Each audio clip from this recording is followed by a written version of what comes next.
नमस्कार और सुन लो यूपीसी में आपका स्वागत है। यूपीएससी की तैयारी आप जानते ही हैं, एक मैराथन है, एक लंबी दौड़। और यहाँ हर दिन की खबरें वो छोटी छोटी कड़ियाँ हैं जो मिलकर राष्ट्र और दुनिया की एक जटिल, एक कॉम्प्लेक्स तस्वीर बनाती हैं। बिल्कुल। और आज अगस्त 11, 2025 की जो खबरें हैं वो सिर्फ अलग थलग घटनाएं नहीं हैं, वो बड़ी ताकतों का, बड़े ट्रेंड्स का आईना है। इसमें रणनीतिक चुनौतियां हैं, संस्थागत परीक्षण है और सामाजिक बहसें भी शामिल हैं। हाँ, आज हम यूपीएससी सीएसई करंट अफेयर्स 11 अगस्त 2025 के विश्लेषण में गहराई से उतरेंगे। और ये समझना क्यों ज़रूरी है। देखिए, अमेरिका के साथ जो टैरिफ का गतिरोध चल रहा है, उधर हिमालय में पर्यावरण से जुड़ी एक दुखद घटना हुई है, कोलकाता में न्याय से जुड़े सवाल उठ रहे हैं। ये सब अपने आप में महत्वपूर्ण केस स्टडीज हैं। सही कहा। भविष्य के प्रशासकों को, मतलब आप सब एस्पिरेंट्स को, इन्हीं जटिल परिस्थितियों का विश्लेषण करना होगा, इनसे निपटना होगा। तो इस चर्चा से एस्पिरेंट्स को क्या मिलेगा? देखिए, सिर्फ तथ्य जानना काफी नहीं है।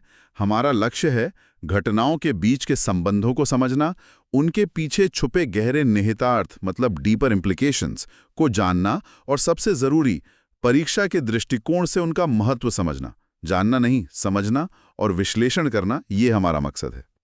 और इस सफर में कभी कभी निराशा हो सकती है, सिलेबस बहुत बड़ा है, लेकिन नेल्सन मंडेला के शब्द याद रखने जैसे हैं, it always seems impossible until it's done. ये सफर कठिन जरूर है, पर लगातार कोशिश और विश्लेषणात्मक सोच से जो असंभव लगता है वो भी संभव हो जाता है। बिल्कुल। तो चलिए इसी सकारात्मक सोच के साथ आज के विश्लेषण की शुरुआत करते हैं। सबसे पहले जीएस पेपर 2, पॉलिटी, गवर्नेंस और इंटरनेशनल रिलेशंस, राजव्यवस्था, शासन और अंतर्राष्ट्रीय संबंध। हाँ, और इसमें भी सबसे पहले इंटरनेशनल रिलेशंस यानी अंतर्राष्ट्रीय संबंध। देखिए, वैश्विक मंच पर आजकल एक तरह की खींचतान चल रही है।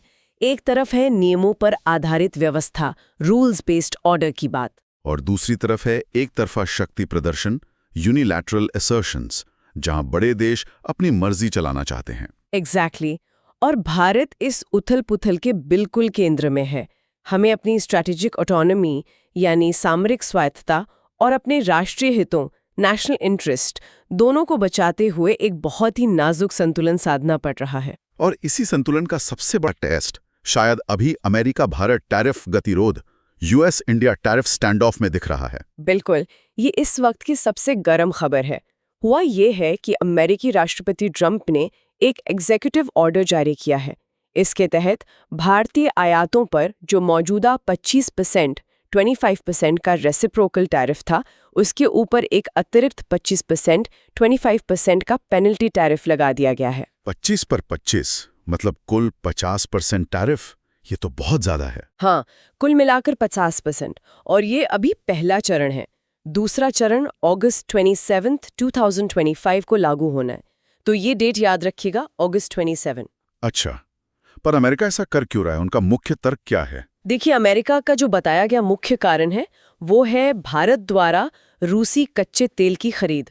उनका कहना है कि ये अमेरिका की राष्ट्रीय सुरक्षा, नेशनल सिक्योरिटी के लिए खतरा है। ये उनका ऑफिशियल स्टैंड है। लेकिन क्या सिर्फ यही वजह है या कुछ और भी है इसके पीछे? नहीं, सिर्फ यही नहीं है, और भी कारण गिनाए जा रहे हैं, जैसे भारत के अपने टैरिफ्स जो अमेरिका को ज्यादा लगते हैं, नॉन टैरिफ बैरियर्स यानी गैर टैरिफ बाधाएं, भारत का रूस से रक्षा उपकरणों की खरीद, और यहाँ तक कि भारत की ब्रिक्स सदस्यता भी, जिसे ट्रंप प्रशासन कुछ हद तक एंटी यूएस मानता था। अच्छा, और वो रक्षा मंत्री राजनाथ सिंह जी का एक बयान आया था सबके बॉस वाला, उसका भी कुछ संदर्भ है इसमें? हाँ, उस बयान को भी अमेरिका ने शायद अपने नजरिए से देखा है। अब भारत का जवाब क्या है ये जानना भी जरूरी है। विदेश मंत्रालय, ministry of external affairs, MEA ने कहा है कि वो संसदीय समिति को इस पर जानकारी देंगे। और उनका कहना क्या है? भारत का स्टैंड है कि अमेरिका की ये कार्रवाई गलत धारणाओं पर आधारित है। ये एक तरफा दंडात्मक उपाय, यूनिलैटरल प्यूनिटिव मेजर्स हैं, जो वैश्विक व्यापार के जो स्थापित मानदंड हैं, नॉर्म्स हैं, उनको कमजोर करते हैं। भारत अपनी ऊर्जा सुरक्षा, एनर्जी सिक्योरिटी और संप्रभु विकल्पों, सॉवरेन चॉइसेस का हवाला दे रहा है कि भाई हम कहाँ से तेल खरीदे, ये हमारा फैसला होगा। राजनीतिक प्रतिक्रियाएं भी काफी तेज रही हैं इस पर। बिल्कुल।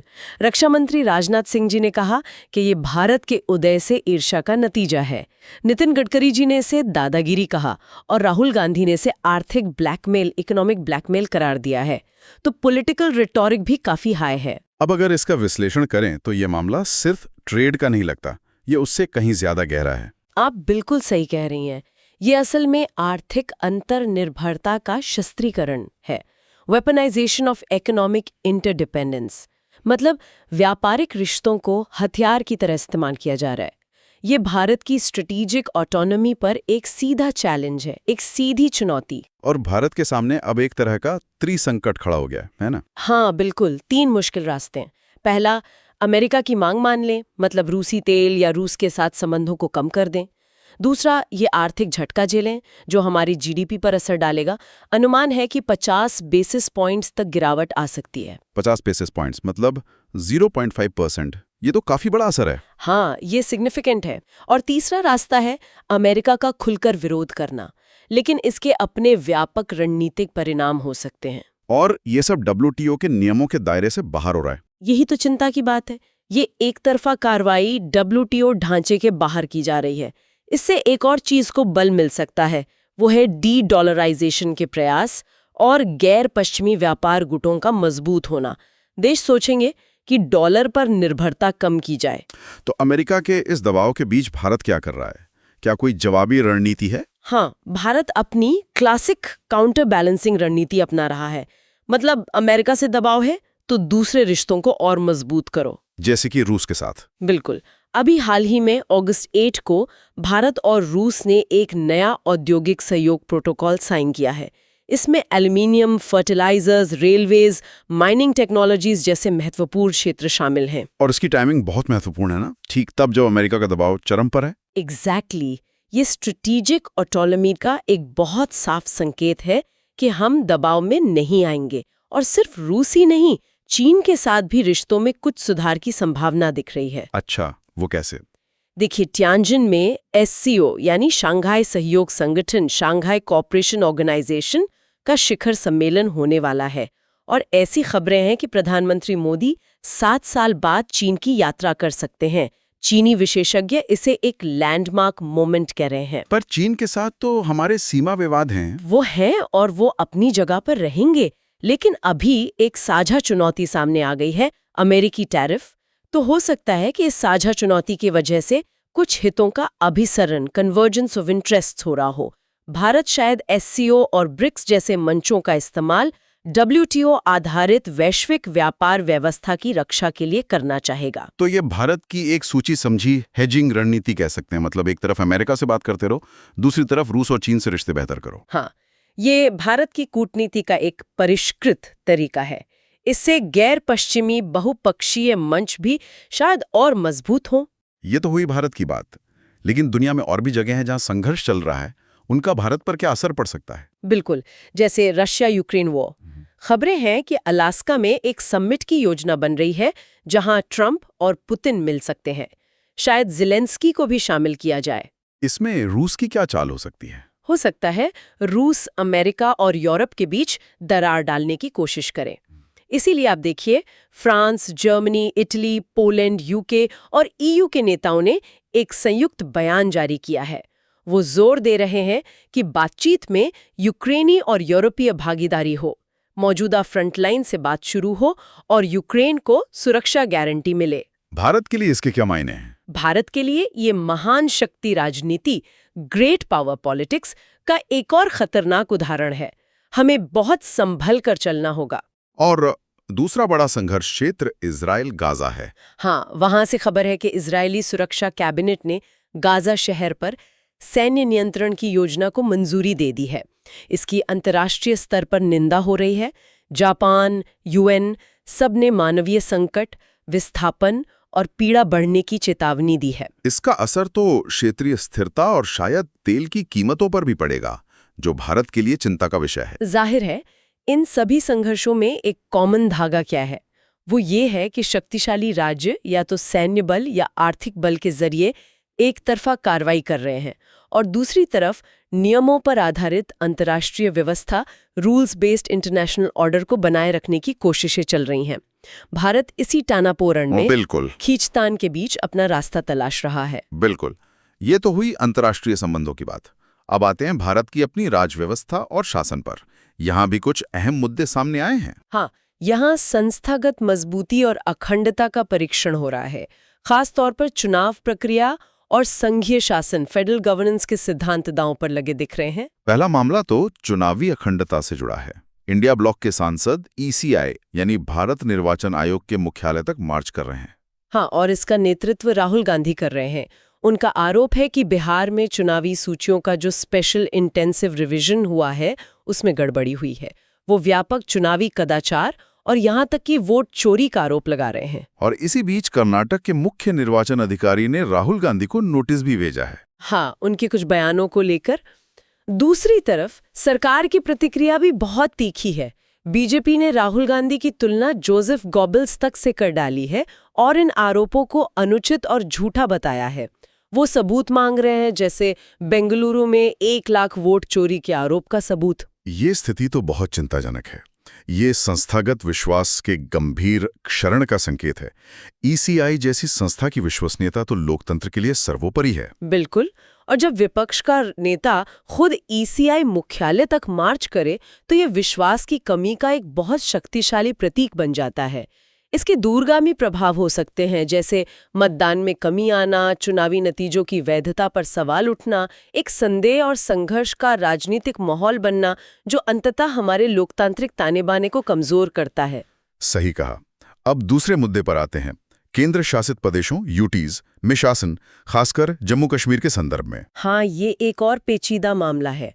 मुद्दा ये है कि जिन UTs में विधानसभा है, जैसे दिल्ली और जम्मू कश्मीर, वहां शक्तियों का संतुलन, बैलेंस ऑफ पावर्स क्या हो, खासकर उपराज्यपाल, लेफ्टिनेंट गवर्नर LG और चुनी हुई सरकार के बीच। और इस पे केंद्र सरकार ने J&K हाईकोर्ट, जम्मू कश्मीर उच्च न्यायालय में अपना पक्ष रखा है। हाँ, गृह मंत्रालय, मिनिस्ट्री ऑफ होम अफेयर्स ने कोर्ट में तर्क दिया है कि UT के LG जम्मू कश्मीर विधानसभा में 5 सदस्य मनोनीत करने के लिए चुनी हुई सरकार की सहायता और सलाह लेने के लिए बाध्य नहीं है। बिना एड एंड एडवाइस के ये कैसे हो सकता है? ये तो संविधान का मूल सिद्धांत है। उनका तर्क है कि LG का कार्यालय सिर्फ चुनी हुई सरकार का विस्तार नहीं है। इसका मतलब ये निकाला जा रहा है कि LG के पास अपनी विवेकाधीन शक्तियां हैं जो वो बिना सरकार से पूछे इस्तेमाल कर सकते हैं। लेकिन ये तो कैबिनेट सरकार की जो आधारशिला है, एड एंड एडवाइस का सिद्धांत, उसका सीधा उल्लंघन लगता है। बिल्कुल। और इसका लोकतंत्रात्मक शासन की प्रकृति पर बहुत गहरा प्रभाव पड़ सकता है। सोचिए, विधायकों का मनोनयन जो विधानसभा की संरचना तय करता है, उसे एड एंड एडवाइस के दायरे से बाहर कर दिया जाए। इसका मतलब केंद्र को विधायिका की बनावट पर सीधा नियंत्रण मिल जाएगा। हाँ, ये विधायक गणित, लेजिस्लेटिव अरिथमेटिक को बदल सकता है, चुनी हुई सरकार को एक तरह से बाईपास कर सकता है। ये निर्वाचित निकाय के अधिकार को एक मनोनीत अधिकारी के विवेक के अधीन कर देता है। ये तो एक तरह की डायर की द्वैध शासन जैसी संरचना बन जाएगी, जैसा पहले ब्रिटिश काल में होता था। कुछ वैसा ही। इससे ये धारणा और मजबूत होती है कि विधानसभा वाले UTs पूरी तरह से संघीय इकाइयां, फेडरल यूनिट्स नहीं है, बल्कि ज्यादातर केंद्रीय रूप से प्रशासित क्षेत्र, सेंट्रली एडमिनिस्टर्ड टेरिटरीज हैं। और इसके भारतीय राजनीति के संघीय ढांचे, फेडरल स्ट्रक्चर के लिए, जो कि संविधान की मूल संरचना, basic structure of the constitution का हिस्सा माना जाता है, बहुत महत्वपूर्ण और विवादास्पद निहितार्थ इम्प्लीकेशंस है। वाकई ये दोनों मुद्दे, चुनावी अखंडता और UTs में शासन, हमारे लोकतंत्र और संविधान के मूल सिद्धांतों से जुड़े गहरे सवाल खड़े करते हैं। चलिए अब रुख करते हैं GS पेपर 3 की ओर, इकोनॉमी, एनवायरनमेंट, सिक्योरिटी और साइंस एंड टेक्नोलॉजी। अर्थव्यवस्था, पर्यावरण, सुरक्षा और विज्ञान एवं प्रौद्योगिकी। बिल्कुल। सबसे पहले अर्थव्यवस्था की बात करते हैं। जैसा कि हमने पहले जिक्र किया, अर्थव्यवस्था भारी दबावों से जूझ रही है, खासकर अमेरिकी टैरिफ के कारण। तो सरकार की रणनीति क्या है इसे निपटने की? सरकार एक तरह की दोहरी रणनीति अपनाती दिख रही है। एक तरफ बाहरी झटके को कम करने की कोशिश, इसके लिए लक्षित समर्थन और कूटनीतिक प्रयास किए जा रहे हैं। दूसरी तरफ घरेलू विकास को बढ़ावा देने पर जोर है, खासकर बुनियादी ढांचे के जरिए। अच्छा, तो पहले इस अमेरिकी टैरिफ के आर्थिक प्रभाव, economic impact of US tariffs को थोड़ा और विस्तार से समझते हैं। मैक्रो इकोनॉमिक लेवल पर क्या असर पड़ने का अनुमान है? जैसा मैंने पहले कहा, जीडीपी वृद्धि में 20 से 50 बेसिस पॉइंट्स की गिरावट का अनुमान है। ये 0.2% से 0.5%, 0.2% to 0.5% बनता है। मूडीज जैसी रेटिंग एजेंसी ने चेतावनी दी है कि इससे भारत के जो दीर्घकालिक विनिर्माण लक्ष्य, लॉन्ग टर्म मैन्युफैक्चरिंग गोल्स हैं, उन्हें नुकसान पहुंच सकता है। और क्या असर हो सकता है? एशिया प्रशांत के जो हमारे प्रतिस्पर्धी देश हैं, उनके साथ हमारा टैरिफ गैप बढ़ जाएगा। विदेशी निवेश, फॉरेन इन्वेस्टमेंट, FDI में कमी आ सकती है। रुपए पर दबाव बढ़ेगा और आयात महंगे होने से मुद्रास्फीति भी बढ़ सकती है। ये तो हुए व्यापक असर। अलग अलग सेक्टर पर इसका क्या प्रभाव पड़ेगा? सेक्टर वाइज ब्रेकडाउन क्या है? हाँ, ये देखना बहुत जरूरी है। सबसे पहले टेक्सटाइल्स एंड अपैरल सेक्टर को लेते हैं। हमारी कम्पिटिटिवनेस पर सीधा असर पड़ेगा, खासकर वियतनाम, बांग्लादेश, पाकिस्तान जैसे देशों के मुकाबले। MSME क्षेत्र में लाखों नौकरियों पर खतरा मंडरा रहा है। उद्योग ने सरकार से कच्चे कपास के आयात पर जो 11% शुल्क है, उसे हटाने का प्रस्ताव भी दिया है। और जेम्स एंड ज्वेलरी, ये भी बड़ा एक्सपोर्ट सेक्टर है हमारा। बिल्कुल, सालाना करीब $10 बिलियन, $10 बिलियन का निर्यात होता है अमेरिका को। उनके लिए 50% शुल्क तो विनाशकारी साबित हो सकता है। ऐसी भी खबरें हैं कि निर्यातक अपना मैन्युफैक्चरिंग बेस उन देशों में शिफ्ट करने पर विचार करें जहां टैरिफ कम है, जैसे UAE जहां 10% है, या मेक्सिको जहां 25% है। $10 बिलियन, ये बहुत बड़ा अमाउंट है। अच्छा, और मरीन प्रोडक्ट्स, समुद्री उत्पाद, इसमें खासकर झींगा का एक्सपोर्ट काफी होता है। हाँ, फ्रोजन श्रिम्प का ही निर्यात $1.9 बिलियन से ज्यादा का है अमेरिका को। अब टैरिफ बढ़ने से हमारा जो लागत लाभ था इक्वाडोर जैसे देशों के मुकाबले, वहां 10% टैरिफ है, वो खत्म हो जाएगा। अनुमान है कि इस सेक्टर का करीब 24,000 करोड़ रुपए तक का बिजनेस सिकुड़ सकता है। अरे 24,000 करोड़! और इसका सीधा असर तटीय समुदायों, कोस्टल कम्युनिटीज की आजीविका पे पड़ेगा, खासकर आंध्र प्रदेश जैसे राज्यों में। बिल्कुल। फिर आता है ऑटो कंपोनेंट्स सेक्टर। यहां से भी सालाना करीब $7 बिलियन का एक्सपोर्ट अमेरिका को होता है। टैरिफ दोगुना होकर 50% होने से लगभग आधा निर्यात जोखिम में आ गया है। हमारी मूल्य प्रतिस्पर्धात्मकता खत्म हो जाएगी और पूरी आपूर्ति श्रृंखला, सप्लाई चेन बाधित हो सकती है। और इन सब में सबसे ज्यादा मार किस पे पड़ेगी?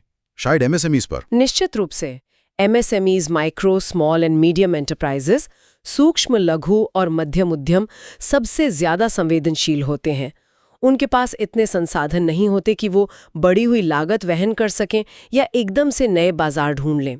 उनके मार्जिन कम होंगे, ऑर्डर कैंसिल हो सकते हैं, लोन चुकाने में डिफॉल्ट का खतरा बढ़ेगा और बड़े पैमाने पर नौकरी जाने की भी आशंका है। क्या कोई सेक्टर है जिसे ये फिलहाल छूट मिली हुई है? हाँ, एक राहत की बात है कि फार्मास्यूटिकल सेक्टर को फिलहाल छूट दी गई है, क्योंकि वो एक राष्ट्रीय सुरक्षा समीक्षा, नेशनल सिक्योरिटी रिव्यू के तहत आता है। ये भारत की एक्सपोर्ट बास्केट के लिए बहुत महत्वपूर्ण है, क्योंकि भारत अमेरिका की लगभग 50% जेनेरिक दवाओं की आपूर्ति करता है, लेकिन उद्योग जगत भविष्य को लेकर सतर्क है। तो ये तो हुई समस्या की बात। सरकार इसके जवाब में क्या कर रही है? आपने ब्रांड इंडिया पहल का जिक्र किया था। हाँ, ये सरकार का एक बड़ा जवाबी कदम है। ये सिर्फ तात्कालिक राहत के लिए नहीं, बल्कि दीर्घकालिक लचीलापन, लॉन्ग टर्म रेजिलियंस बनाने के लिए है। सरकार एक 20,000 करोड़ रुपए का निर्यात प्रोत्साहन मिशन लाने की योजना बना रही है। इसे सितंबर 2025 तक लॉन्च करने का लक्ष्य है। 20,000 करोड़ रुपए, ये काफी बड़ा फंड है। कौन कौन से मंत्रालय इसमें शामिल हैं? इसमें वाणिज्य और उद्योग मंत्रालय, ministry of commerce and industry, MSME मंत्रालय और वित्त मंत्रालय, मिनिस्ट्री ऑफ फाइनेंस मिलकर काम कर रहे हैं। ये एक सहयोगात्मक प्रयास है। और इस मिशन के मुख्य स्तंभ क्या होंगे? किन चीजों पर फोकस रहेगा? इसके 5 मुख्य स्तंभ बताए गए हैं। पहला है ट्रेड फाइनेंस, व्यापार वित्त, खासकर MSMEs के लिए निर्यात ऋण तक आसान पहुंच बनाना, हो सके तो न्यूनतम या बिना किसी गारंटी कोलैटरल के। दूसरा है नॉन टैरिफ बैरियर्स, गैर टैरिफ बाधाओं को संबोधित करना। कई बार सिर्फ टैरिफ ही नहीं, बल्कि जटिल नियम, मानक स्टैंडर्ड्स, सर्टिफिकेशन जैसी चीजें भी व्यापार में रुकावट डालती हैं। इनको सुलझाना है। तीसरा स्तंभ ब्रांड इंडिया को मजबूत करना है। हाँ, ये बहुत महत्वपूर्ण है। मेड इन इंडिया लेबल की वैश्विक पहचान और प्रतिष्ठा को बढ़ाना, इसे गुणवत्ता और विश्वसनीयता का पर्याय बनाना, जैसे मेड इन जापान या मेड इन कोरिया का एक मतलब होता है। इसके लिए IBEF India brand equity foundation nodal agency होगी। चौथा और पांचवा स्तंभ क्या है? चौथा है ई-कॉमर्स और वेयरहाउसिंग को बढ़ावा देना, मतलब विदेशों में अपनी सुविधाएं विकसित करना ताकि हमारे निर्यातक आसानी से सामान बेच सकें और स्टोर कर सकें। और पांचवा है ट्रेड फैसिलिटेशन, व्यापार सुगमता, लॉजिस्टिक्स को बेहतर बनाना, प्रशासनिक प्रक्रियाओं को सुव्यवस्थित करना और जिलों को निर्यात हब के रूप में विकसित करना। तो कुल मिलाकर ये पहल सिर्फ एक त्वरित प्रतिक्रिया नहीं बल्कि एक संरचनात्मक सुधार का अवसर भी है। बिल्कुल, इससे बाजार विविधीकरण को बढ़ावा मिलेगा, हमारे उत्पादों की प्रतिस्पर्धात्मकता बढ़ेगी, न सिर्फ कीमत में बल्कि गुणवत्ता और ब्रांडिंग में भी, और MSMEs सशक्त होंगे। ये भविष्य के व्यापार झटकों के खिलाफ एक संरचनात्मक लचीलापन बनाने की कोशिश है। ये तो हुई बाहरी झटकों से निपटने की बात। आपने कहा था कि सरकार घरेलू विकास पर भी जोर दे रही है, खासकर बुनियादी ढांचे के जरिए। हाँ, ये सरकार की रणनीति का दूसरा अहम हिस्सा है। जब बाहरी मोर्चे पर चुनौतियां हों तो घरेलू अर्थव्यवस्था को मजबूती देना जरूरी हो जाता है। इंफ्रास्ट्रक्चर प्रोजेक्ट्स एक तरह से आर्थिक प्रोत्साहन का काम करते हैं और राष्ट्रीय प्रगति का प्रतीक भी होते हैं। हाल में कौन से बड़े इंफ्रास्ट्रक्चर प्रोजेक्ट्स खबरों में रहे हैं? अर्बन एंड रेल कनेक्टिविटी यानी शहरी और रेल कनेक्टिविटी में काफी कुछ हुआ है। जैसे बेंगलोर में नम्मा मेट्रो की येलो लाइन का उद्घाटन प्रधानमंत्री मोदी ने किया। ये 19.15 किलोमीटर लंबी लाइन है जो RV रोड को बोम्मा संद्रा से जोड़ती है, जो एक बड़ा IT हब है। इससे बेंगलोर का मेट्रो नेटवर्क कितना बड़ा हो गया है? अब ये 96 किलोमीटर हो गया है, जो दिल्ली के बाद भारत में दूसरा सबसे बड़ा मेट्रो नेटवर्क है। और यहीं पर फेज 3 का शिलान्यास भी हुआ है, जो 44.6 किलोमीटर लंबा होगा और इसकी लागत 15,610 करोड़ रुपीस आएगी। 96 किलोमीटर, ये तो काफी प्रभावशाली है। और ट्रेनों की बात करें तो वंदे भारत एक्सप्रेस भी नई शुरू हुई है। हाँ, 3 नई वंदे भारत ट्रेनें शुरू की गई हैं। एक है अजनी पुणे रूट पर, ये 881 किलोमीटर की दूरी करीब 12 घंटे 12 आवर्स में तय करेगी। ये देश की सबसे लंबी दूरी की वंदे भारत ट्रेन बन गई है। ये महाराष्ट्र के 2 प्रमुख शहरों को जोड़ती है। 881 किलोमीटर 12 घंटे, ठीक है। हाँ। और दूसरी है KSR बेंगलोर बेलगावी। ये 611 किलोमीटर का सफर 8 घंटे 20 मिनट में पूरा करेगी। ये इस रूट पर सबसे तेज ट्रेन होगी। ये कर्नाटक की सिलिकॉन वैली को उत्तरी कर्नाटक के एक प्रमुख हब से जोड़ती है। 611 किलोमीटर 8 घंटे 20 मिनट, ठीक है। हाँ। और तीसरी वंदे भारत? तीसरी है श्री माता वैष्णो देवी कटरा अमृतसर। ये सफर 5 घंटे 40 मिनट का होगा। ये 2 प्रमुख तीर्थ स्थलों को जोड़ेगी और इससे धार्मिक पर्यटन, रिलीजियस टूरिज्म को काफी बढ़ावा मिलेगा। अच्छा, ये तो हुई ट्रांसपोर्ट इंफ्रास्ट्रक्चर की बात। और कोई इंफ्रास्ट्रक्चर प्रोजेक्ट्स? हाँ, गवर्नमेंट एंड सिक्योरिटी इंफ्रास्ट्रक्चर, सरकारी और सुरक्षा इंफ्रास्ट्रक्चर में भी काम हुआ है। नई दिल्ली में सांसदों के लिए 184 यानी 184 नए टाइप 7 फ्लैट्स का उद्घाटन किया गया है। और एक महत्वपूर्ण कदम ये है कि संसद परिसर में अब CISF, central industrial security force, केंद्रीय औद्योगिक सुरक्षा बल के कर्मियों की स्थायी तैनाती, परमानेंट डिप्लॉयमेंट कर दी गई है। तो इन सब इंफ्रास्ट्रक्चर प्रोजेक्ट्स का विश्लेषण कैसे करें? इनका महत्व क्या है? देखिए, जैसा मैंने कहा, ये बाहरी आर्थिक मोर्चे पर चुनौतियों के मुकाबले घरेलू स्तर पर एक मजबूत कहानी, स्ट्रॉन्ग डोमेस्टिक नैरेटिव पेश करते हैं। ये बड़े पैमाने की परियोजनाएं अर्थव्यवस्था को सीधे तौर पर प्रोत्साहित, स्टिमुलेट करती हैं। इनका उच्च गुणक प्रभाव, हाई मल्टीप्लायर इफेक्ट होता है, मतलब इनसे जुड़े कई और उद्योगों में भी काम बढ़ता है और रोजगार भी पैदा होता होगा। बिल्कुल, निर्माण क्षेत्र में, विनिर्माण में और इनसे जुड़ी सेवाओं में रोजगार सृजन, जॉब क्रिएशन होता है। साथ ही नागरिकों के लिए जीवन यापन में आसानी बढ़ती है। और राजनीतिक रूप से देखें तो ये एक आगे बढ़ते हुए राष्ट्र की शक्तिशाली छवि बनाते हैं। जिससे सार्वजनिक और निवेशक दोनों का विश्वास, पब्लिक और इन्वेस्टर कॉन्फिडेंस बढ़ता है। बिल्कुल। अब अर्थव्यवस्था से आगे बढ़ते हैं और पर्यावरण और आपदा प्रबंधन, एनवायरमेंट एंड डिजास्टर मैनेजमेंट पर आते हैं। यहाँ भी दो महत्वपूर्ण खबरें हैं। हाँ, और ये दोनों खबरें एक तरह से विरोधाभासी तस्वीर पेश करती हैं। एक तरफ हिमालय में एक विनाशकारी आपदा है जो शायद जलवायु परिवर्तन का सीधा नतीजा है, और दूसरी तरफ वैश्विक पर्यावरण शासन में एक गतिरोध है जहां भारत का रुख सवालों के घेरे में है। पहले उत्तराखंड की बात करते हैं। उत्तरकाशी में जो आपदा आई है वो बहुत भयानक है। हाँ, ये अगस्त 5 की घटना है। उत्तरकाशी जिले के धारली गांव और आसपास के इलाकों में अचानक भयंकर बाढ़ आ गई।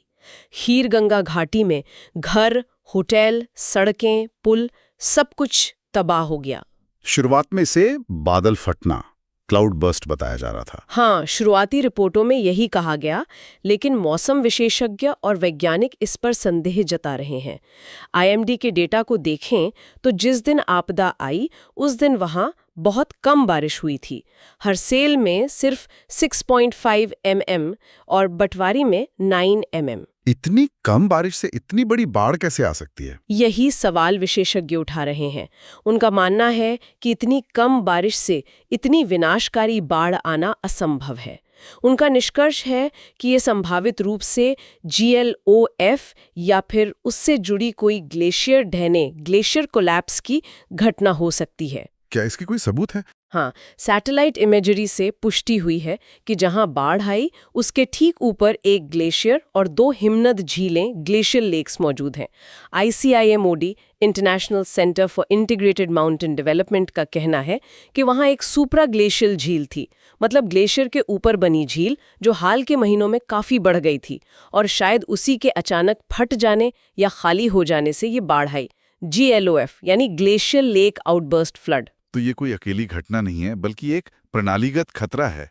बिल्कुल, GLOF ग्लोबल वार्मिंग का एक प्रणालीगत परिणाम है। तापमान बढ़ने से हिमालय के ग्लेशियर तेजी से पिघल रहे हैं। इससे नई और अक्सर अस्थिर हिमनद झीलें बन रही हैं। Wadia institute of Himalayan geology के अनुसार उत्तराखंड में ही ऐसी 1200 से ज्यादा झीलें हैं, और NDMA, national disaster management authority, ने इनमें से 13 को उच्च जोखिम वाला माना है। 1200 झीलें और 13 हाई रिस्क पर, ये तो बहुत बड़ा खतरा है। 2021 की चमोली त्रासदी भी तो कुछ ऐसे ही थी। हाँ, उसमें भी GLOF या उससे जुड़ी घटना का ही हाथ था। उत्तरकाशी की इस घटना को सिर्फ क्लाउड बर्स्ट कहना असल में समस्या की गंभीरता को न समझने जैसा है। ये समझ की एक खतरनाक खाई, डेंजरस गैप इन अंडरस्टैंडिंग को दिखाता है। तो इसके नीतिगत निहितार्थ क्या है? हमें क्या करने की जरूरत है? सबसे पहली बात तो ये कि हिमालय में आपदा प्रबंधन सिर्फ प्रतिक्रियात्मक नहीं हो सकता। हमें एक पैराडाइम शिफ्ट की जरूरत है। एक विज्ञान आधारित सक्रिय दृष्टिकोण, साइंस बेस्ड प्रोएक्टिव अप्रोच अपनाना होगा। इसका मतलब क्या है? इसका मतलब है व्यवस्थित निगरानी, सिस्टमैटिक मॉनिटरिंग। खासकर जो उच्च जोखिम वाली झीलें हैं उनकी लगातार निगरानी करनी होगी। दूसरा, पूर्व चेतावनी प्रणाली, अर्ली वार्निंग सिस्टम्स विकसित करनी होंगी ताकि नीचे रहने वाले समुदायों को समय पर सूचित किया जा सके। और तीसरा, हमें विकास का पुनर्मूल्यांकन करना होगा। मतलब इन नाजुक और उच्च जोखिम वाले क्षेत्रों में हम किस तरह के और कितने बुनियादी ढांचा परियोजनाएं, इंफ्रास्ट्रक्चर प्रोजेक्ट्स बना रहे हैं, इस पर दोबारा सोचना होगा। ये तो हुई घरेलू स्तर पर पर्यावरण चुनौती की बात। अब वैश्विक मंच पर आते हैं। UN प्लास्टिक्स ट्रीटी, संयुक्त राष्ट्र प्लास्टिक संधि, वहां क्या चल रहा है? वहां जिनेवा में बातचीत चल रही थी कि प्लास्टिक प्रदूषण को खत्म करने के लिए एक कानूनी रूप से बाध्यकारी, लीगली बाइंडिंग वैश्विक संधि बनाई जाए। लेकिन वो बातचीत एक तरह से गतिरोध में फंस गई है, और इसमें भारत का जो रुख है वो एक प्रमुख कारक माना जा रहा है। भारत का रुख क्या है इस पर? भारत इस मामले में तेल और प्लास्टिक उत्पादक देशों, oil and plastic producing countries के गठबंधन के साथ खड़ा दिख रहा है, जिसमें चीन, रूस, सऊदी अरब जैसे देश भी शामिल हैं। भारत का मुख्य विरोध इस बात पर है कि संधि में प्राइमरी प्लास्टिक पॉलीमर, मतलब जो कच्चा प्लास्टिक बनता है, उसके उत्पादन पर कानूनी रूप से बाध्यकारी सीमाएं शामिल न की जाएं। भारत का तर्क क्या है इसके पीछे? भारत का तर्क है कि संधि का दायरा प्लास्टिक प्रदूषण तक सीमित रहना चाहिए, यानी वेस्ट मैनेजमेंट यानी अपशिष्ट प्रबंधन जैसे डाउनस्ट्रीम मुद्दों पर फोकस हो, न कि प्लास्टिक उत्पादन में हस्तक्षेप किया जाए। उनका कहना है कि उत्पादन पर सीमा लगाने से विकासशील देशों का विकास का अधिकार, राइट ऑफ डेवलपमेंट, प्रभावित होगा और अर्थव्यवस्था पर बड़ा असर पड़ेगा। तो उत्पादन सीमा के बजाय भारत क्या चाहता है? भारत वकालत कर रहा है कि एक समर्पित बहुपक्षीय कोष, डेडिकेटेड मल्टीलैटरल फंड बनाया जाए, जिससे विकासशील देशों को टेक्नोलॉजी ट्रांसफर में मदद मिले और वो बेहतर अपशिष्ट प्रबंधन बुनियादी ढांचा बना सकें। लेकिन क्या ये काफी है? दूसरे देशों का क्या कहना है? यहीं पर टकराव है। 100 से ज्यादा देशों का एक उच्च महत्वाकांक्षा गठबंधन है। उनका तर्क है कि एक सार्थक संधि तभी बनेगी जब वो प्लास्टिक के पूरे जीवन चक्र को संबोधित करे, और इसमें उत्पादन पर अंकुश लगाना बहुत महत्वपूर्ण है। ये तो एक तरह का नीतिगत विरोधाभास लगता है, नहीं? एक तरफ हम अपने देश में जलवायु परिवर्तन के गंभीर परिणाम भुगत रहे हैं, जैसे उत्तराखंड में GOLF, शहरों में बाढ़, बीमा संकट। हाँ, और दूसरी तरफ अंतर्राष्ट्रीय मंच पर हमारा रुख ऐसा है जो निवारक वैश्विक पर्यावरणीय कार्रवाई, प्रिवेंटिव ग्लोबल एनवायरमेंटल एक्शन के बजाय अपने बढ़ते पेट्रोकेमिकल उद्योग, पेट्रोकेमिकल इंडस्ट्री के आर्थिक हितों को प्राथमिकता देता दिख रहा है। भारत का लक्ष्य है कि 2025 तक पेट्रोकेमिकल इंडस्ट्री $300 बिलियन की हो जाए। $300 बिलियन, ये बड़ा लक्ष्य है, लेकिन आलोचक क्या कह रहे हैं?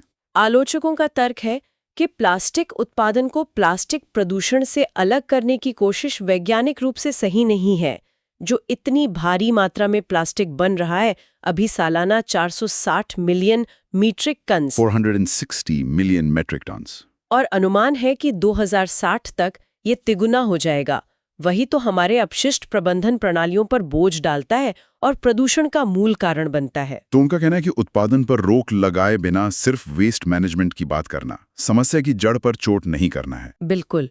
उनका कहना है कि उत्पादन कैप का विरोध करके भारत एक ऐसे समाधान की वकालत कर रहा है जो केवल लक्षण यानी कचरा को संबोधित करता है, मूल कारण यानी अत्यधिक उत्पादन को नहीं। आपने बीमा संकट का भी जिक्र किया, ये क्या मामला है? ये जलवायु परिवर्तन का एक और आर्थिक पहलू है। भारत भर में आप देखिए, चरम मौसम की घटनाएं, एक्सट्रीम वेदर इवेंट्स बढ़ रहे हैं। कभी बेंगलुरु में बाढ़, कभी असम में, बंगाल की खाड़ी में चक्रवात, साइक्लोन्स, उत्तर भारत में लू, हीट वेव्स। इनकी आवृत्ति, फ्रीक्वेंसी और गंभीरता, सिवियरिटी दोनों बढ़ रही हैं। और इसका बीमा सेक्टर पे क्या असर पड़ रहा है? इससे बीमा दावों में जबरदस्त वृद्धि हो रही है। बीमा कंपनियों की जो वित्तीय क्षमता, फाइनेंशियल कैपेसिटी है, उस पर दबाव बढ़ रहा है। उनके जो पारंपरिक जोखिम मूल्यांकन models, traditional risk assessment models, जो पुराने ऐतिहासिक डेटा पर आधारित होते हैं, वो अब अपर्याप्त साबित हो रहे हैं। और आम लोगों पर इसका क्या असर है? सबसे बड़ी समस्या है संरक्षण अंतराल, प्रोटेक्शन गैप।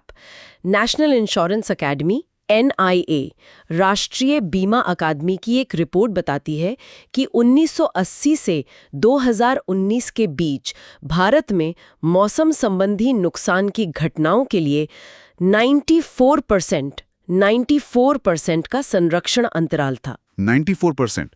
इसका मतलब क्या हुआ? इसका मतलब ये हुआ कि जलवायु आपदाओं, क्लाइमेट डिजास्टर से होने वाले अधिकांश वित्तीय नुकसान का बोझ सीधे व्यक्तियों, इंडिविजुअल्स, व्यवसायों, बिजनेसेस और अंततः सरकार, गवर्नमेंट पर पड़ता है, जो अंतिम उपाय के बीमाकर्ता, इंश्योरर ऑफ लास्ट रिजॉर्ट के रूप में काम करती है।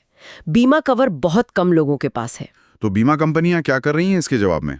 बीमाकर्ता या तो प्रीमियम बढ़ा रहे हैं, खासकर उन इलाकों में जो ज्यादा जोखिम वाले हैं, जिससे बीमा कवरेज कई लोगों के लिए पहुंच से बाहर हो रहा है, या फिर वो कवरेज का दायरा, स्कोप ऑफ कवरेज कम कर रहे हैं, या फिर उच्च जोखिम वाले बाजारों से पूरी तरह से हट रहे हैं। ये तो बहुत गंभीर स्थिति है। बीमा सिर्फ एक वित्तीय उत्पाद नहीं रह गया है। बिल्कुल, ये अब राष्ट्रीय आर्थिक और सामाजिक सुरक्षा, national economic and social security का एक महत्वपूर्ण घटक बन गया है। बीमा बाजार की विफलता, failure of the insurance market, एक गहरा शासन डेफी, गवर्नेंस चैलेंज है।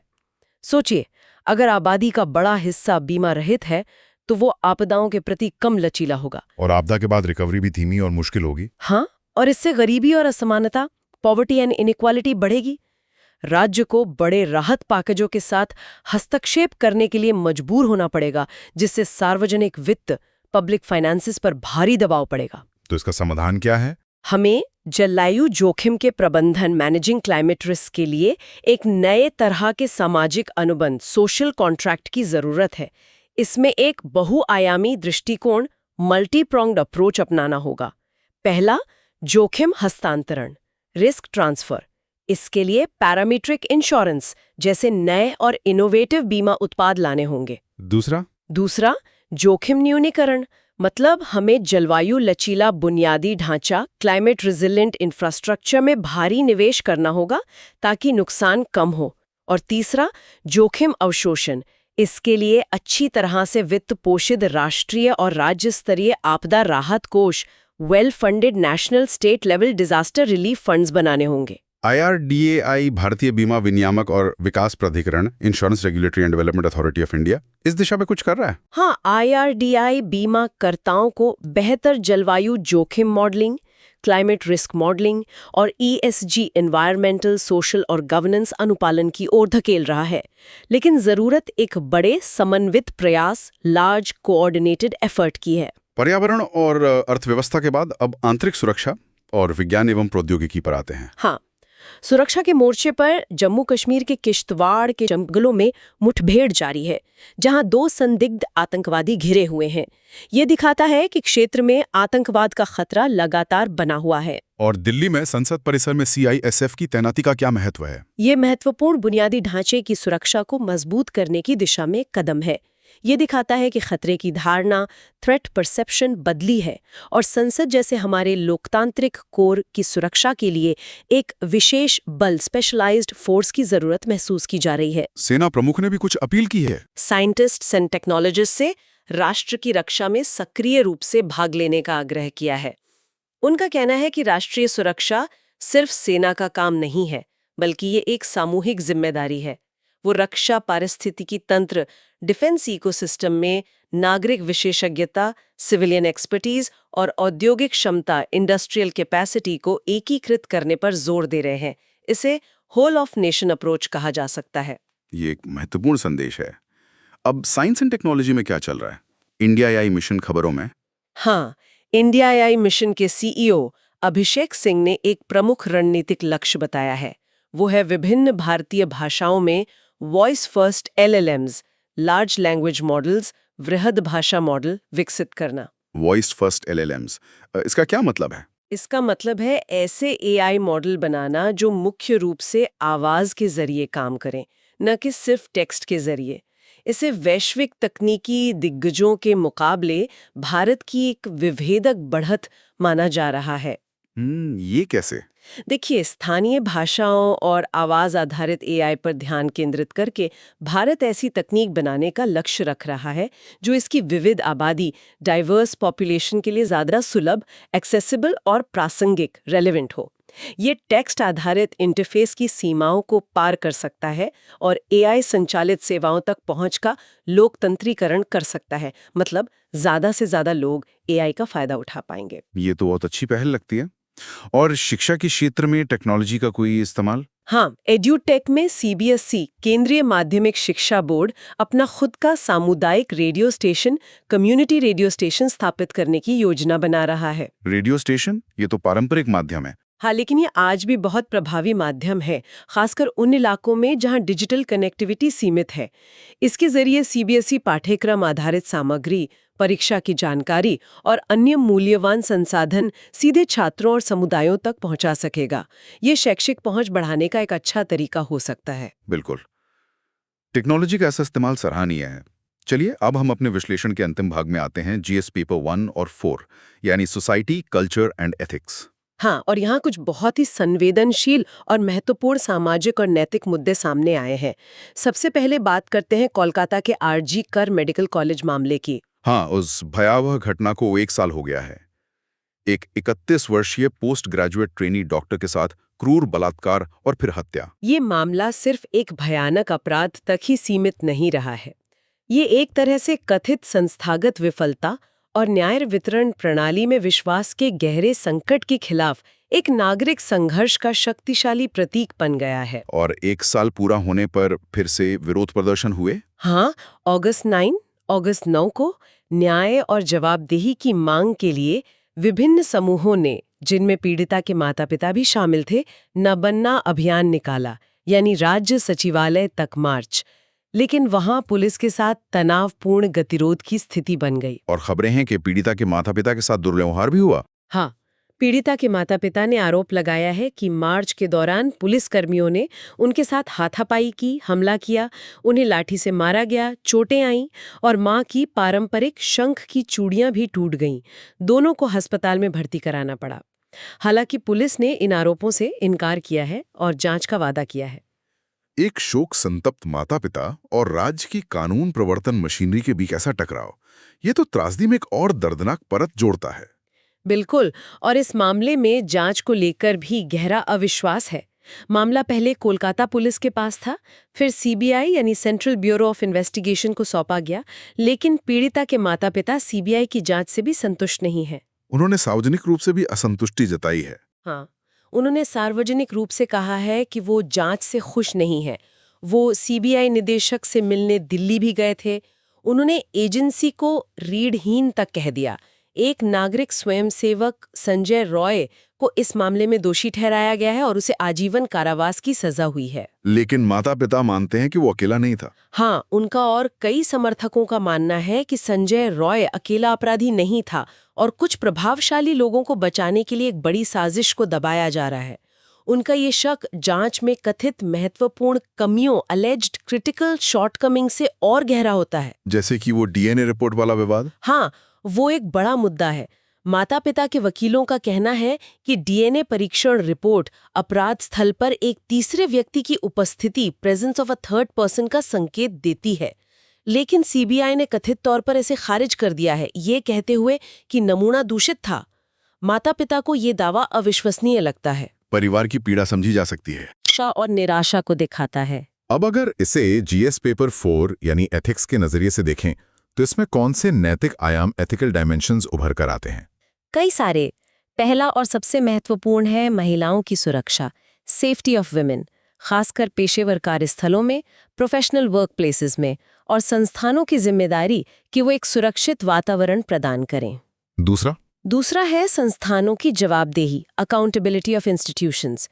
इसमें अस्पताल प्रशासन की जवाबदेही, शुरुआती सुरक्षा चूक के लिए, पुलिस की जवाबदेही, प्रारंभिक जांच और विरोध प्रदर्शनों से निपटने के तरीके के लिए, और सीबीआई की जवाबदेही कथित निष्पक्षता और जांच की पूर्णता के लिए शामिल है। तीसरा मुद्दा सार्वजनिक विश्वास का है। हाँ, सार्वजनिक विश्वास का क्षरण, इरोजन ऑफ पब्लिक ट्रस्ट। ये जो लगातार विरोध प्रदर्शन हो रहे हैं, माता पिता की जो सार्वजनिक पीड़ा है, वो राज्य की न्याय प्रदान करने की क्षमता में जनता के विश्वास के गहरे क्षरण का प्रतीक है। और चौथा है शासन में सहानुभूति और करुणा। शोक संतप्त माता पिता के साथ जो कथित दुर्व्यवहार हुआ, वो सार्वजनिक सेवा, खासकर कानून प्रवर्तन में सहानुभूति और करुणा जैसे मूल मूल्यों की जरूरत पर गंभीर सवाल उठाता है। और इसमें राजनीति भी शामिल हो गई है। हाँ, त्रासदी का राजनीतिकरण, पॉलिटिसाइजेशन ऑफ ट्रेजेडी भी एक पहलू है।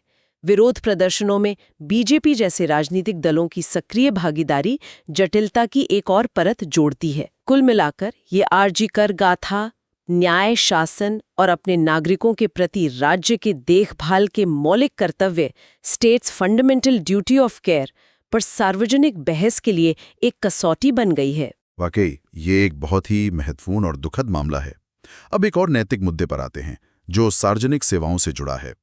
आरएसएस प्रमुख मोहन भागवत का एक बयान आया है। हाँ, ये बयान उन्होंने इंदौर में एक किफ़ायती कैंसर उपचार केंद्र का उद्घाटन करते समय दिया। उनका मूल तर्क ये है कि अच्छी स्वास्थ्य सेवा, हेल्थ केयर और शिक्षा, एजुकेशन, जो किसी भी स्वस्थ और जानकार समाज के लिए मौलिक रूप से महत्वपूर्ण है, वो आजकल बहुत ज़्यादा वाणिज्यिक, कमर्शियलाइज्ड हो गई हैं और आम आदमी की पहुंच से बाहर हो गई हैं। बिल्कुल। उन्होंने कहा कि ये सेवाएं अब आम लोगों की पहुंच से बाहर, out of reach for ordinary people हो गई हैं। उन्होंने अतीत के लोकाचार इथोस, जहां सेवा, सर्विस और ड्यूटी की भावना थी, और वर्तमान वास्तविकता, जहां ये पेशे, प्रोफेशन और ट्रिलियन डॉलर बिजनेस बन गए हैं, के बीच एक तीव्र अंतर बताया। उनका कहना है कि इस व्यावसायीकरण ने इन जरूरी सेवाओं को आम नागरिक के लिए ना तो सस्ता और ना ही सुलभ बना दिया है। हाँ, और उन्होंने इस बात पर भी अफसोस जताया कि कॉर्पोरेट्स के युग में ये सेवाएं भी केंद्रीकृत हो गई हैं, जिससे लोगों को इन तक पहुंचने के लिए अक्सर लंबी दूरी तय करनी पड़ती है। इस बयान का महत्व क्या है, खासकर जब ये आरएसएस प्रमुख की तरफ से आया है? इसका महत्व इसके स्रोत, सोर्स में ही निहित है। आरएसएस, जैसा कि हम जानते हैं, संघ परिवार का वैचारिक प्रमुख है, जहां से सत्तारूढ़ बीजेपी अपनी वैचारिक शक्ति प्राप्त करती है। तो ये सिर्फ कोई राजनीतिक बयानबाजी नहीं है। तो फिर ये क्या है? ये पिछले 3 दशकों में भारत ने जो नियो लिबरल इकोनॉमिक मॉडल अपनाया है, उसके परिणामों की एक शक्तिशाली आलोचना, क्रिटिक है। और ये स्वास्थ्य और शिक्षा जैसे महत्वपूर्ण सामाजिक क्षेत्रों में समान सार्वजनिक वस्तुओं को वितरित करने में उस मॉडल की विफलता की एक मौन स्वीकृति है, टैसिट एडमिशन भी है। यूपीएससी अभ्यर्थी के लिए ये कैसे प्रासंगिक है? ये सामाजिक नीति का विश्लेषण करने के लिए एक बहुत महत्वपूर्ण डेटा पॉइंट है। ये वैचारिक अधिकार के उच्चतम स्तरों पर एक तरह की मान्यता का संकेत देता है कि सामाजिक कल्याण सुनिश्चित करने के लिए अकेले बाजार की ताकतों पर भरोसा नहीं किया जा सकता। तो क्या ये किसी तरह के सुधार का संकेत है?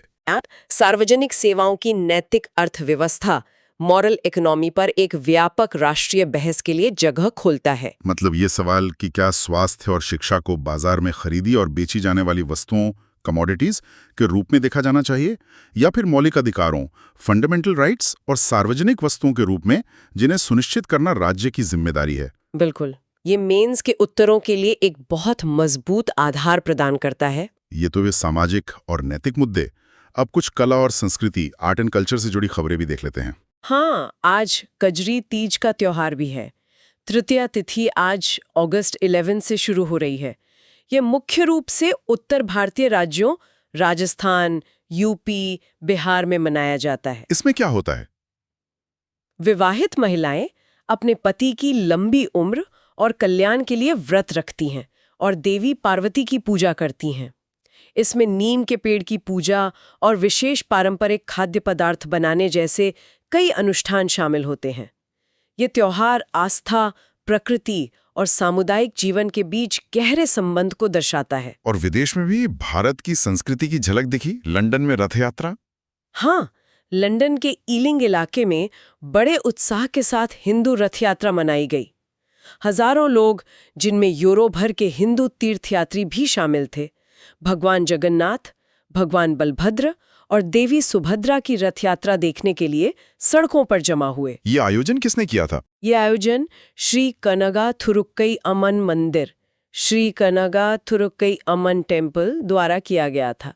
ये आस्था का एक बहुत जीवंत प्रदर्शन, वाइब्रेंट डिस्प्ले था, जिसमें सजे हुए रथ, नर्तक, ढोलवादक और विभिन्न भक्ति अनुष्ठान शामिल थे। इस तरह की घटनाएं क्या दर्शाती हैं? ये दर्शाती हैं कि भारतीय डायस्पोरा, इंडियन डायस्पोरा, वैश्विक मंच पर भारत की समृद्ध विरासत, रिच हेरिटेज को संरक्षित, प्रिजर्विंग और बढ़ावा देने, प्रमोटिंग में एक सांस्कृतिक राजदूत, कल्चरल एम्बेसडर की भूमिका निभा रहा है।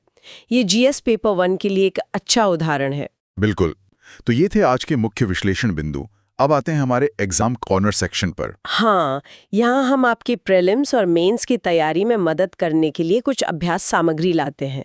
सबसे पहले डेली क्विज फॉर प्रीलिम्स, प्रारंभिक परीक्षा के लिए दैनिक प्रश्नोत्तरी। मैं 5 प्रश्न पूछूंगी। ठीक है। पर लगाए गए अतिरिक्त पेनल्टी टैरिफ की दर क्या है, जो मौजूदा 25 रेसिप्रोकल टैरिफ के ऊपर लगाया गया है? ए 10%, बी 25%, सी 50%, डी 15%।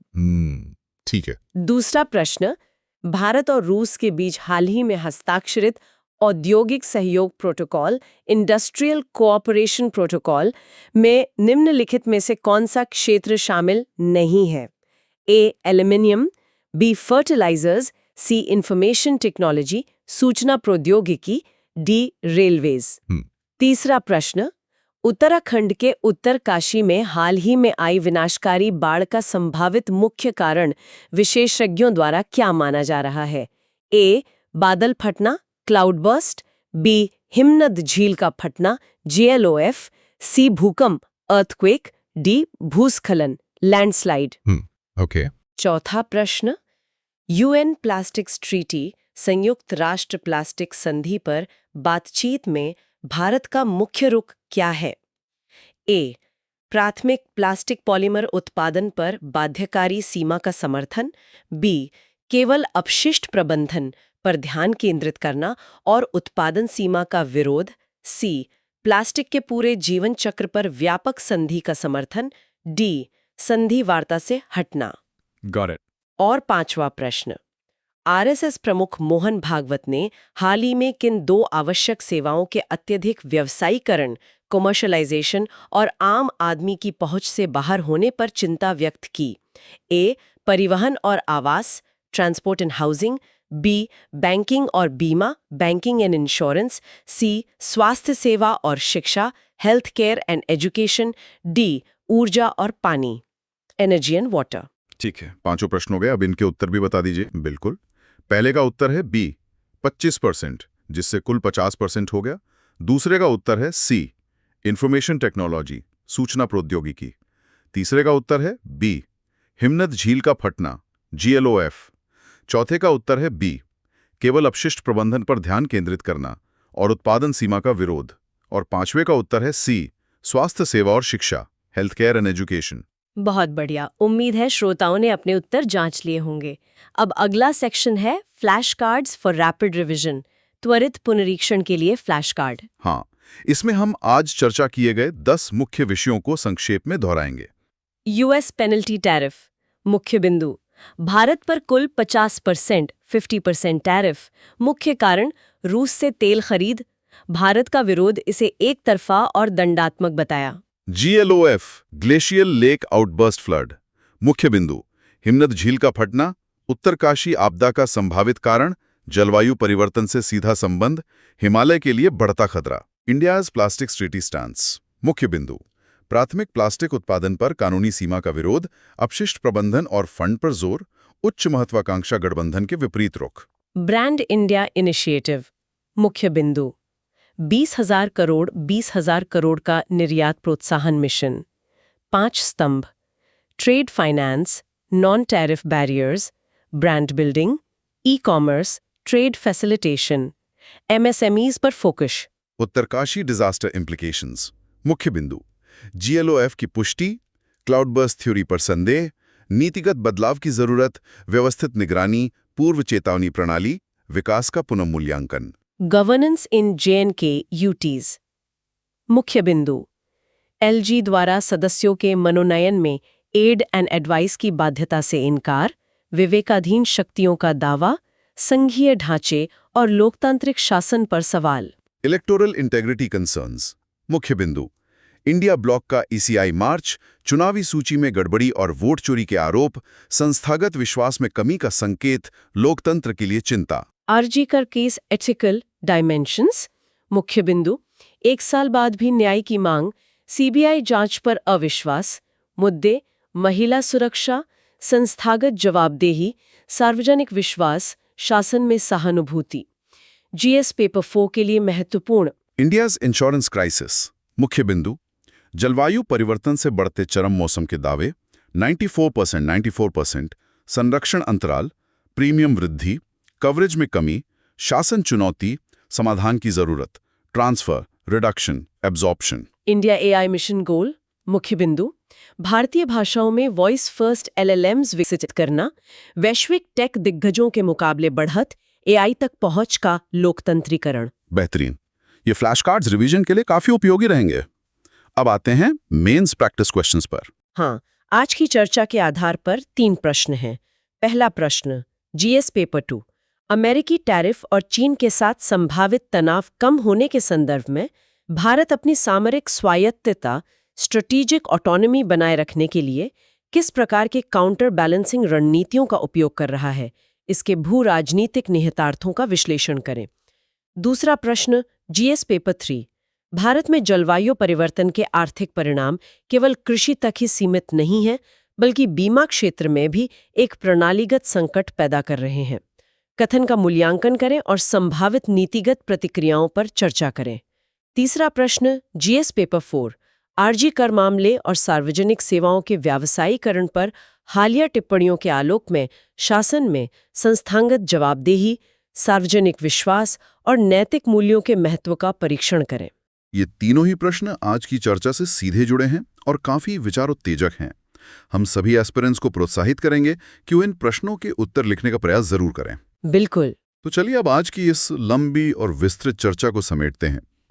आज के प्रमुख निष्कर्ष क्या रहे? अगर संक्षेप में कहें तो पहला, अमेरिका भारत संबंधों में तनाव बढ़ रहा है, खासकर टैरिफ को लेकर, और भारत संतुलन साधने की कोशिश कर रहा है। दूसरा, घरेलू मोर्चे पर संस्थागत चुनौतियां सामने हैं, चाहे वो ईसीआई की विश्वसनीयता हो या जम्मू कश्मीर में शासन का मॉडल। तीसरा, अर्थव्यवस्था पर बाहरी दबाव है, जिसका सरकार ब्रांड इंडिया और इंफ्रास्ट्रक्चर जैसे कदमों से मुकाबला कर रही है। चौथा, जलवायु परिवर्तन अब सिर्फ एक पर्यावरणीय मुद्दा नहीं, बल्कि एक आपदा प्रबंधन और आर्थिक संकट जैसे उत्तराकाशी और बीमा संकट भी बन गया है। और पांचवां, समाज में न्याय, जवाबदेही और सार्वजनिक सेवाओं की नैतिकता जैसे गहरे सवाल, आरजे कर मामला, आरएसएस प्रमुख का बयान उभर कर सामने आ रहे हैं। बिल्कुल, ये सब मिलकर भारत के सामने मौजूद बहुआयामी चुनौतियों और अवसरों की एक जटिल तस्वीर पेश करते हैं। हाँ, और ये दिखाता है कि एक प्रशासक के तौर पर आपको कितनी अलग-अलग चीजों को एक साथ समझना और संभालना होगा। सही कहा। और याद रखिए, यूपीएससी की यात्रा सिर्फ जानकारी इकट्ठा करने की नहीं है, ये विश्लेषण करने, डॉट्स कनेक्ट करने की यात्रा है। आज का ये विश्लेषण आपको प्रीलिम्स में तो मदद करेगा ही, मेंस के अलग-अलग पेपर्स के बीच संबंध स्थापित करने में भी सहायक होगा। और सबसे बढ़कर ये उन विश्लेषणात्मक कौशलों को विकसित करने में मदद करेगा जो एक प्रशासक के रूप में जीवन भर आपके काम आएंगे। बिल्कुल। अगर जरूरत लगे तो इस चर्चा को दोबारा सुने, नोट्स बनाएं और सोचें कि आप इन मुद्दों पर क्या राय रखते हैं। हाँ, और सोचने वाली बात यह है कि इन तमाम बाहरी दबावों और आंतरिक चुनौतियों के बीच संतुलन साधने की ये जद्दोजहद भारत के भविष्य को किस दिशा में ले जाएगी।